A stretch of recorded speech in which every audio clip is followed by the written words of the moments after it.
നൂറ്റാണ്ടിൽ പണി കഴിപ്പിച്ചൊരു പള്ളി. അറിയാവുന്ന സംഖ്യകൾ മുഴുവൻ കൂട്ടിവെച്ച് നോക്കിയിട്ടും എത്ര കൂടുതലാ വർഷങ്ങളുടെ കണക്ക്. പക്ഷെ ചെന്നപ്പോ കണ്ടത് ആകാശമുട്ട ഉയർന്നു നിൽക്കുന്ന, ആര് കണ്ടാലും നോക്കി നിന്നു പോകുന്ന ഭംഗിയിൽ പണി കഴിപ്പിച്ചിരിക്കുന്ന ഒരു ദേവാലയം. Saint Peter's and saint Paul's orthodox Syrian church. ഇത്രയും പഴക്കമുള്ള പള്ളി എന്നതിനുമപ്പുറം ഏറെക്കാലമായി കേസും വഴക്കും ഒക്കെയായി കോടതി മുറികളിലും വാർത്താ തലക്കെട്ടുകളിലും ഒക്കെയും നിറഞ്ഞു നിന്നിരുന്ന ഒന്നുകൂടിയായിരുന്നു എല്ലാവരും മുത്തപ്പന്റെ പള്ളി എന്ന് വിളിക്കുന്ന കോലഞ്ചേരി പള്ളി. മലങ്കര ഓർത്തഡോക്സ് സുറിയാനി സഭയും യാക്കോബായ സുറിയാനി ക്രിസ്ത്യൻ സഭയും തമ്മിലുള്ള തർക്കത്തെ തുടർന്ന് ഏതാനും വർഷങ്ങളായി പ്രവർത്തനരഹിതമായിരുന്ന പള്ളി 1995 മുതൽ ഷെയർ പള്ളിയായി പ്രവർത്തിച്ചു വരികയാണ്.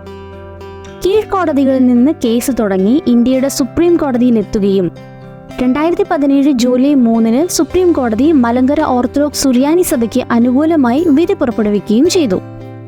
അതിനുശേഷം പണി കഴിപ്പിച്ച് ഭംഗിയാക്കിയതാണ് ഇന്ന് കാണുന്ന ഈ പള്ളി. ഈ പള്ളിക്ക് എന്തുകൊണ്ടാ ഇങ്ങനൊരു പേരെന്നറിയോ? കോലഞ്ചേരിയുടെ ഹൃദയഭാഗത്തുള്ളത് എന്നതുകൊണ്ടും അന്നത്തെ കാലത്ത് കോലഞ്ചേരി പോലൊരു ഉൾനാടൻ പ്രദേശത്തിന്റെ എല്ലാ വികസനങ്ങൾക്കും കാരണമായ കേന്ദ്രം എന്നതുമൊക്കെ ആവാം കാരണമെന്ന് ഞാൻ ഊഹിച്ചു. പക്ഷെ ശരിക്കും അതല്ല. 345 സിറിയയിൽ നിന്ന് വന്നവർ എന്നറിയപ്പെട്ടിരുന്ന ഒരു കുടുംബം കോലഞ്ചേരിയിലെ കച്ചവട കേന്ദ്രത്തിൽ വന്ന് താമസമാക്കി. ബിസിനസ് ആവശ്യങ്ങൾക്കായി കണ്ടനാട്ടിലും പിന്നീട് ഏലംകുളത്തും താമസമാക്കിയ ഈ കുടുംബത്തെ കോലഞ്ചേരി കുടുംബം എന്നറിയപ്പെട്ടു. കോലഞ്ചേരി കുടുംബം സ്ഥാപിച്ചു എന്ന കാരണം കൊണ്ട് പള്ളിയെ കോലഞ്ചേരി പള്ളി എന്നും അറിയപ്പെടാൻ തുടങ്ങി. പള്ളിയുടെ പ്രധാന കവാടത്തിന്റെ ഇടതുവശത്തായി ഒരു കുഞ്ഞു കെട്ടിടമുണ്ട്.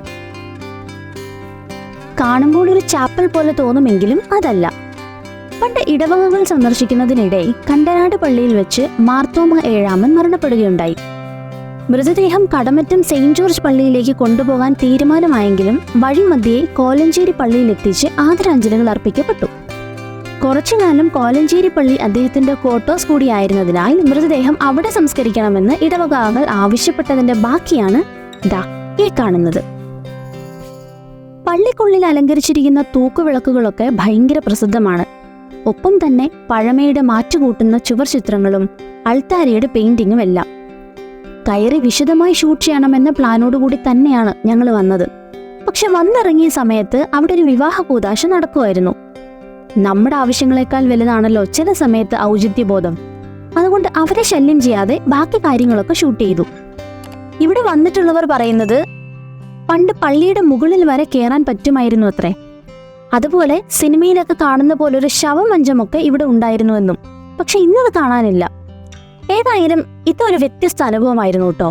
ഒരു വശത്ത് എല്ലാവിധ സൗകര്യങ്ങളോടുകൂടെ ആഡംബരത്തോടെയും പണി കഴിപ്പിച്ചിരിക്കുന്ന വലിയൊരു പള്ളി, ചുറ്റിനും ഇന്നത്തെ തലമുറ കണ്ടു ശീലിച്ച പുൽത്തകടിയും ഇന്റർലോക്കും നിറം മങ്ങാത്ത പെയിന്റും ഒക്കെയായി പുതുമ ഉണർത്തുന്ന ഒരു കാഴ്ച. പക്ഷെ ഇതിനുള്ളിൽ ഭംഗിയേകുന്ന കാഴ്ചകളൊക്കെയോ നൂറ്റാണ്ടുകൾ പഴക്കമുള്ളതും ചരിത്രത്തിന്റെ അത്രയും പഴയ താളുകളിലെ കഥകളും രണ്ടും ഇടകലർന്ന് നിൽക്കുന്നത് എന്ത് രസാണെന്നോ.